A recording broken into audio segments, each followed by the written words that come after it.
Hey there. Today I'm going to be talking about the Mandalorian Wars and what would have happened if the Mandalorians had won the wars. I'm not going to indulge right into the what would have happened, but instead I'm going to bring a backup story on the Great Sith War, the Mandalorian Wars, and what was a turning point and how it could have been different and how they could have won. I don't want to spill too much information right at the beginning for viewers that don't know about the war. So in that case, let's begin with the Sith War, Great Sith War that took place.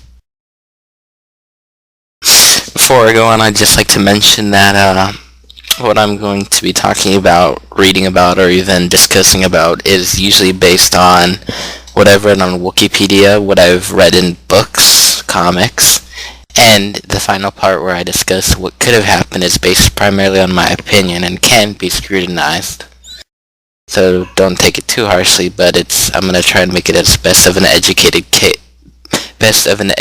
guess as I can make it to be. Alright, well, I'm going to begin with the Great Sith War, as I said earlier, that begins in 4000 BBY.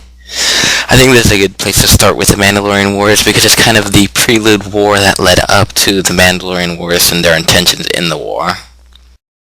Now, I could go further back and talk about Mandalore the First and talk about how the Tongues left Coruscant after they lost the battle against the humans, the Zell, but I think that's a little bit too far for this case. Instead, I'm just going to start with the Great Sith War, and if you haven't known, but the Great Sith War is a major battle, and it brings the Republic into fight of a second war after it's over. The Great Sith War is basically between Exar Kun, who is a turned Jedi into Sith, and Ulic Qel-Drama, and the Mandalorians come into play here after Ulic Qel-Drama combats Mandalore the Indomitable and beats him in a battle. Then Mandalore the Indomitable is subjugated to Ulic Qel-Drama, and he is therefore has to become sort of like his own subject to Ulic Qel-Droma. Whichever way you pronounce that, never understood that. But the Mandalorians, as it says in the Essential Atlas, they provide the missing piece in the war because now the Sith in the Great Sith War are attacking from a lot of sides.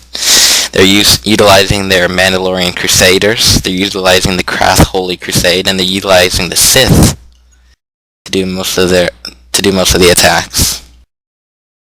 And it's at this point when eventually Mandalore the Indomitable is killed, and the power shifts to Mandalore the Ultimate.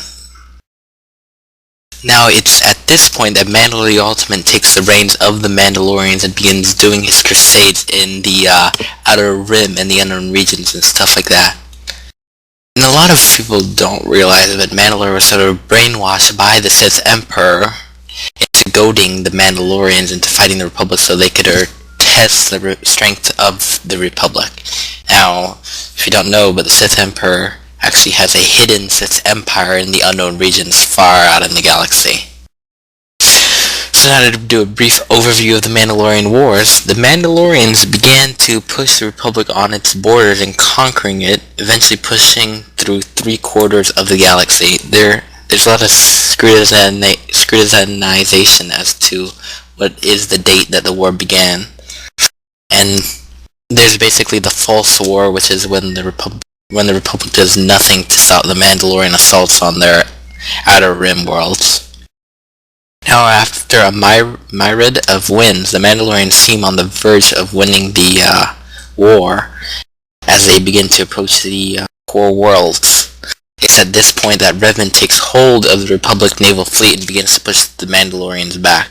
I'm not going to go into too much detail in the war since there's a lot of details and most of it's a bit too expansive for this, so we're just going to do the basic overview. And as Revan is pushing back Mandalore, eventually they are forced to fight each other on Malachor 5, in which Revan defeats Mandalore in combat, takes the armors of the Mandalorians, especially Mandalore's mask, and destroys and fractures their clans. It's at this point that the Republic is at peace, and a short time later Revan and Malach are haired as heroes, and after that the Jedi Civil War begins. But It is said by Mandalore the Ultimate himself that the Mandalorians were never meant to win the war, but merely test the Republic. It's at this point that we have to take a step back and forget that, and think about what would have happened. We have to look at what would have happened if Revan hadn't entered the war and he hadn't been leading the Republic naval fleet and hadn't been pronounced as the commander. Carthanossi wouldn't have done much help to push the Mandalorians back, since he was always failing at that, and the Mandalorians kept pushing to Duros. The turning point was when the Mandalorians finally reached the core worlds, and it's where Duros becomes very important. It's at this point, following the Battle of Duros, that Revan and Malak take hold of the Republic's navy, and we need to start our parallel investigations here as to what could have happened had they won. So it's here that we're going to look at the two sides up at this point, the Galactic Republic versus the Mandalorians. And we're going to start off with the Galactic Republic because it's very important to know what the Mandalorians were up against. They were up against a government structure that was pretty similar to the present-day United States. It's been cited as being related in structure. And the Republic basically has a Supreme Counselor. It has a legislative, executive, and a judicial branch, all the same. And it's pretty much democracy at its pure form. And it's very much in contrast to the way the Mandalorians were. The Mandalorians, on the other hand, were clans that had their own chieftains, and at the top of the chieftain food chain was Mandalore, the leader of the Mandalorians, and everyone other than him was considered pretty much his children in olden times. And so Mandalore had all power and decision to do whatever he felt was necessary, and he could only be replaced when he died, or when somebody usurped him, which happens occasionally. Both of the structures are very much different, and if the Mandalorians had won the war, it would play a huge change in what could have happened, what could not have happened. Now, after the Battle of Duro, the Supreme Council of the Galactic Republic names Revan the commander of the Republic's military forces. It's at this time that the Republic finally sees that its defense isn't working. Revan goes on the offense. Now, we have to suppose that Revan never really became the commander of Republic military forces, and instead, nobody did. They just kept going on with their defensive plan, in which case the Mandalorians would have continued to reach into the core worlds and would have continued devastating everything until they reached Coruscant. Now, after reading a lot of comics and after reading a lot of things, it seems as though the Republic could have done a lot of options leading up to this. They could have surrendered, and after they lost a lot of more core worlds, and they could have led for a complete Mandalorian domination of their structure of government, in which case there are a lot of other ways that could have happened as well. Or they could have just let the Mandalorians continue ravaging everything and the Republic just doing a last stand, but usually the Republic never does that in the following years, as was the case in the Cold War against the Sith Empire. They usually would surrender, in my opinion, I would say. Now, if the Mandalorians did finally have a complete takeover of the Galactic Senate of the structure, and the Jedi had surrendered, along with the whole naval fleet, which they probably would have been destroyed eventually, then in that case, the Mandalorians could have done a number of things to the government in which they would now be able to control, and a lot of it would be based upon Mandalore the Ultimate's decisions or Cassius Fett's decisions. Cassius Fett is very much a thinker. He thinks things out, and it's contrary to what Mandalorians believe in, which is using brute force and strength. Cassius Fett is which propels them very far into the war, and if Cassius Fett was to continue pushing them, he probably would have more likely suggested something along the lines of replacing the Supreme Counselor, I would say, as with Mandalorian, probably changing the way the Senate works for creating a unified galaxy under Mandalorian rule. There's probably no way that the Mandalorians could have controlled such a galaxy as big as that with their fleet. There would be a lot of resistance and a lot of chaos that would ensue if they just abolished the Galactic Republic altogether. There would be a lot of splinter groups and a lot of fighting that would not go unnoticed, and the Mandalorians would not be able to quell all the disruption. Cassius Fett would probably be one to notice this, and would try to prevent this by setting up a more reorganized government structure under the Mandalorian theme, and under Mandalore the Ultimate himself. Mandalore the Ultimate would probably rather ravage the whole Republic, destroy everything, and just continue building warships. It was said by Candoris Ordo in Star Wars Code R2 that the core worlds would funnel and provide the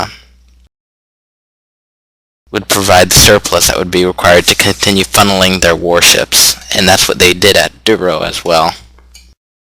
The Mandalorians would probably continue to persecute any sort of resistance that they would ever have. So probably the more logical step in what would have happened was Cassius Fett would have had a reorganization of the Galactic Republic. It sounds kind of sketchy, and it is, considering the Republic is usually never ever replaced. It's not the same as it was with the Empire coming to power in Episode 3. In Episode 3 it went unnoticed, except for a few who noticed. It was more subtle in comparison to ruggedy warriors coming from a far-out region and deciding that this is their own government and they're to take control of it now. There would be much resistance to the Mandalorian authority, and submission would begin immediately. So as far as that goes, there's a lot of ways that the Mandalorians could handle it, or it could get out of hand. But we have to remember that as the Mandalorians continued to dominate worlds, they kept bringing in more and more troops, and kept recruiting more and more because the populations continued to be submitted to them. The Mandalorians wouldn't be able to impose their culture on the other people because there's so many cultures of different alien species out there that it would be impossible to convert everyone into a Mandalorian. There would be a lot of resistance. Again, the term being resistance. They would have to use a lot of propaganda and military might in order to gain a lot of support for them, which seems highly unlikely. They would, ultimately, I think they would have to resort to using fear and military might into controlling the masses. Seems highly unlikely still. Unlike the Galactic Empire, in which case the subjects of the Empire didn't notice what was becoming of the Empire till later on when they noticed stormtroopers everywhere and such. I'm not too sure about that, but ultimately the future of the Republic would be in the hands of three major Mandalorians, which would be Mandalore the Ultimate, Cassius Fett, and Demagol. Mandalore would probably want to use his old ways and that would not sway well in future events. He'd probably want to go with a more authoritative approach and be tyrannical. And the Republic isn't usually fond of tyranny. Never is. Cassius Fett, on the other hand, is more of a thinker, and he'd probably think way more out of the box. He'd be the proponent to control the Senate and the government structure. He's probably the biggest picture in here that provides a missing link as to what would have happened. His decisions would greatly influence it. And lastly, Demagol. We know him because he's always trying to do surgical procedures on Jedi. Nothing wrong with that. But he'd probably start his own Jedi purge. The Jedi would probably go into hiding, and he'd probably create what would be would be known in the real universe as a Jedi Purge. He'd probably continue hunting down Jedi and doing surgery on them and finding out their secrets.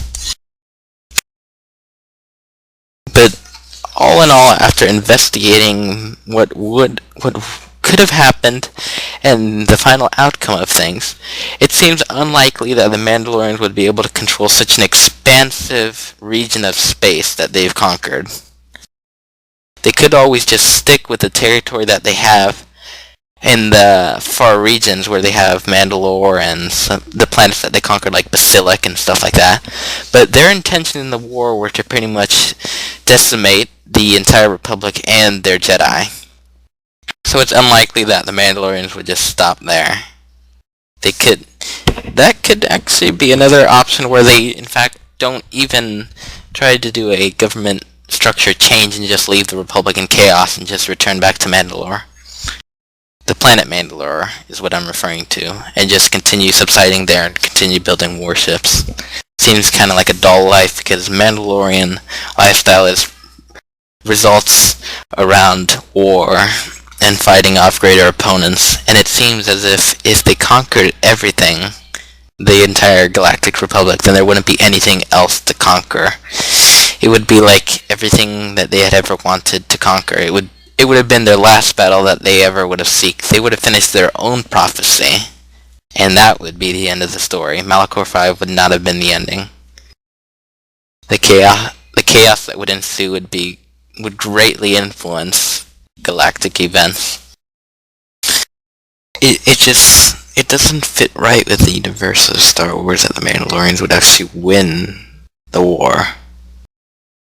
Because the galaxy is only so huge, and conquering everything and decimating everything is just like their final plan and their final vision.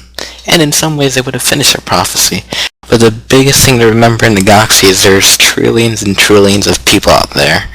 Trillions and trillions of lives that could affect every single moment that ever approaches. So everything in the future is unknown. Anyway, I hope you like this video, and I just wanted to take a more educated guess at what could have happened. And if you felt like this isn't what could have happened, and the couple of options I gave as to what could have happened weren't what you believe in, then go ahead and just tell me what you think by commenting or doing stuff like that. I'm not sure how YouTube works, but I'll catch you around.